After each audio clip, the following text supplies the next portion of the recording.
जैसे कि last episode में हमने देखा कि जियान ने मेड्यूसा की मदद से ब्लैक कॉर्नर रीजन के 3 फाइटिंग एम्परर्स को जीत लिया था और उनको मना लिया था कि जब वो मिस्टी क्लाउडसेट के खिलाफ युद्ध करे तो वो उसका साथ दे। और अब उसके भाई जियाओली ने एक ऑक्शन रखा है जहाँ से वो पैसे कमाकर जियान की बताई हुई हर्ब्स खरीद सकता है। उस ऑक्शन में कई लोग आए हैं और वो सभी जियाओ क्लैन की बात करने लगते हैं क्योंकि ये क्लैन कुछ ही समय पहले यहाँ आई है और वो मैपल सिटी के अंदर अपना वर्चस्व बढ़ाने और उसे कंट्रोल करने लगी है। लोगों को जियाओ क्लैन के बारे में कब पता है और वो इसे मिस्टीरियस क्लैन मानते हैं। और वहाँ जियाओली आता है जो खुद को जियाओ क्लैन का हेड बताता है और कहता है कि मैपल सिटी के फर्स्ट ऑक्शन में मैं आप सभी का स्वागत करता हूँ। सब लोग इसको देखकर हंसने लगते हैं क्योंकि किसी को यकीन नहीं हो रहा था कि ये जियाओ क्लैन का हेड है क्योंकि ये सिर्फ फाइटिंग किंग पर है। ये भला कैसे ब्लैक कॉर्नर रीजन के 3 मेजर फोर्सेस को दबाने में सक्षम हो पाया था। सभी लोग कहने लगते हैं कि ये जियाओ क्लैन आखिर है कौन। क्या अब सिर्फ फाइटिंग किंग के लोग ही हमें आकर डराने लगेंगे।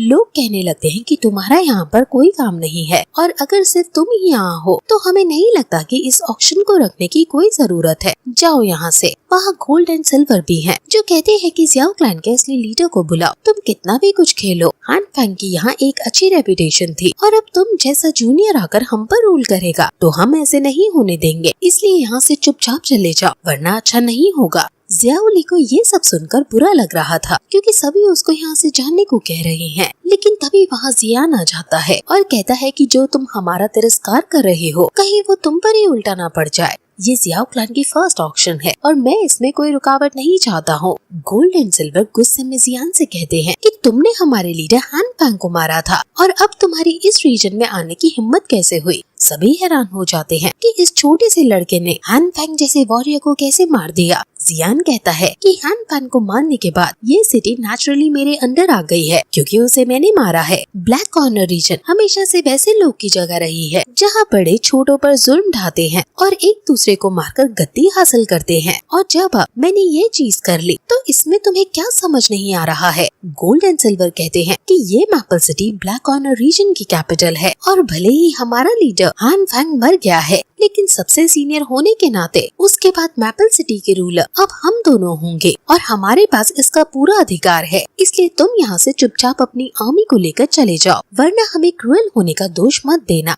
जियान कहता है कि प्राचीन काल से यहाँ की यही परंपरा रही है कि जो राजा को मारता है वो ही अगला राजा बनता है। ये नॉर्मल चीज है। अगर तुम दोनों को इससे कोई आपत्ति है तो मेरी सरदर्दी नहीं है। ये सुनकर सिल्वर और गोल्ड को गुस्सा आ जाता है और वो तुरंत जियान पर हमला कर देते हैं। जियान अपनी न्यू डिफरेंट फायर से उनसे बचता है और अब white and gold combined technique का यूज करते हैं और एक दूसरे से फ्यूज हो जाते हैं। जियान भी ठान लेता है कि वो इन दोनों की वजह से अपने फर्स्ट ऑक्शन को बर्बाद नहीं होने देगा। वहाँ सभी लोग सिल्वर एंड गोल्ड का पक्ष लेते हुए कहते हैं कि जियान को खत्म कर दो, इन्हें मार डालो। वो तीनों फाइटिंग एम्परर भी यहाँ मौजूद हैं और वो इन दोनों पर तरस खाने लगते हैं क्योंकि इन्हें जियान की ताकत के बारे में अच्छे से पता है। जियान फिर तभी इशारा करता है और वहाँ फिर से क्वीन मेड्यूसा आ जाती है जिसको देखकर सब हैरान हो जाते हैं क्योंकि उसके ऑरा से सब समझ जाते हैं कि वो दोसोंग लेवल पर है। सिल्वर एंड गोल्ड भी समझ जाते हैं कि ये वो पावरफुल लेडी है जिसने एक ही किक में हान फैंग के प्राण पखेरु उड़ा दिए थे। लेकिन ये जियान का पीछा क्यों कर रही है। ये तो जियान को मारने के पीछे पड़ी थी लेकिन अब ये इसकी मदद क्यों कर रही है। सिल्वर एंड गोल्ड जानते हैं कि अगर उन्होंने इससे फाइट की तो वो मारे जाएंगे।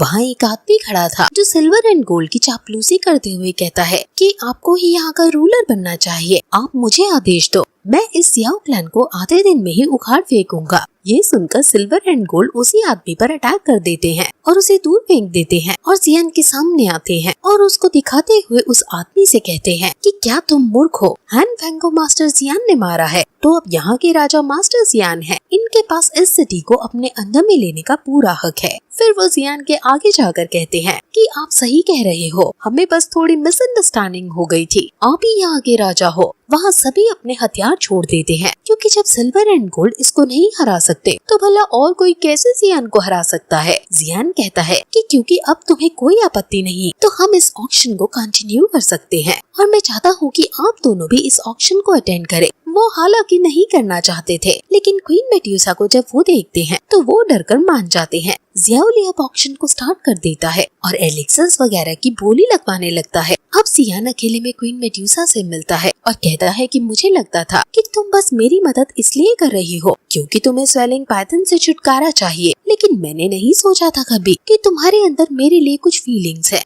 असल में मुझे पता है कि तुम मुझसे इतनी नफरत नहीं करती हो जितना तुम दिखावा करती हो। क्वीन मेड्यूसा गुस्से में कहती है कि ये सब बेकार की बातें हैं। अगर तुमने स्वेलिंग पाइथन को पहले ही निकाल दिया होता तो आज मुझे इतनी मुसीबतों का सामना नहीं करना पड़ रहा होता। और अब तुम्हारी इतनी हिम्मत कि तुम ये कह रहे हो कि मैं तुमसे नफरत नहीं करती। वो गुस्से में ज़ियान के बहुत करीब आ जाती है और ज़ियान उससे थोड़ा डिस्टेंस मेंटेन करता है और कहता है कि तुम और स्वेलिंग पाइथन अलग अलग नहीं है। तुम्हें ये पता ही होगा कि मैंने स्वेलिंग पाइथन का बहुत अच्छे से ध्यान रखा था, यहाँ तक कि उसे वो रेयर चीज जिसका नाम एमेथिस्ट सोर्स है वो भी उसे पानी की तरह पी जाने दिया। क्वीन मेड्यूसा को ये बात सही तो लगती है, लेकिन फिर भी वो गुस्से में कहती है कि मेरे पास इतना खाली समय नहीं है कि तुम्हारी इन बकवास बातों को सुनो। तो तुम अब जल्दी क्यों नहीं करते और मेरी पिल बनाना शुरू क्यों नहीं करते? अगर तुमने वो पिल नहीं दी और 1 साल एक्सपायर हो गया तो तुम्हारे लिए बहुत बुरा होने वाला है, ये तुम जानते हो ना। ऐसा कहकर वो यहाँ से चली जाती है। वहाँ अब ज़ियाओली आता है जो उसे कहता है कि ऑक्शन पूरा हो गया है और अब मैं तुम्हारे लिए जो तुमने मेडिकल हर्ब्स मंगाई हैं उनको इकट्ठा करने का काम जल्द से जल्द शुरू करवा दूंगा। ज़ियान इन सब हर्ब्स से अपने टीचर को जगाना चाहता है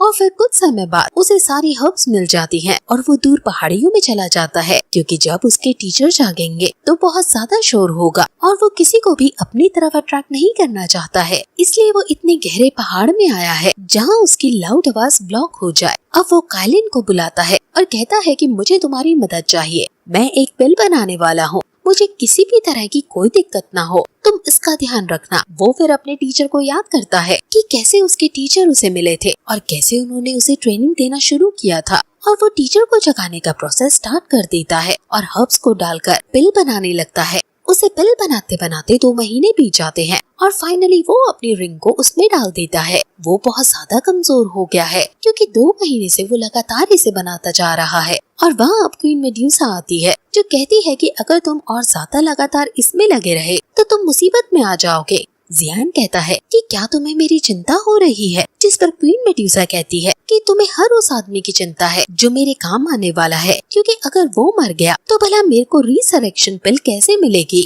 जिस पर ज़ियान हंसकर कहता है कि तुम चिंता मत करो, वो पिल मैं तुम्हें जरूर से दे दूंगा। अब फाइनली वो रिंग बाहर आ जाती है और कमजोर हुआ ज़ियान उसे लेने के लिए आगे बढ़ता है, लेकिन वो अब बेहोशी की हालत में है, इसलिए रिंग को उठाने से पहले ही वो बेहोश हो जाता है और आगे वाली खाई में गिर जाता है। क्वीन मेड्यूसा एकदम उसे बचाने के लिए जाने लगती है, लेकिन वो रुक जाती है और कहती है कि भला मुझे उसे क्यों बचाना चाहिए, ये मरना डिजर्व करता है। लेकिन फिर वो अपने दिल को काबू में करके उसे बचाने चली जाती है और उसे गिरते गिरते पकड़ लेती है और उसे इस तरह गिरता हुआ देखकर उसके मासूम चेहरे पर क्वीन मेड्यूसा का दिल आने लगता है। वो याद करने लगती है कि कैसे शुरू से वो ज़ियान के साथ थी और उन्होंने ज्यादातर समय साथ बिताया है और कैसे कभी कभार उनमें नजदीकियां भी आ गई थी और ज़ियान ने भले ही उसके साथ कुछ भी किया हो लेकिन वो दिल का अच्छा है। और वो याद करती है कि कैसे फॉलिंग हार्ट फ्लेम के अंदर वो दोनों कितने नजदीक आ गए थे, लेकिन वहाँ तभी याओ लाओ आ जाता है जो क्वीन मेड्यूसा को साइड में हटाकर ज़ियान को बचा लेता है।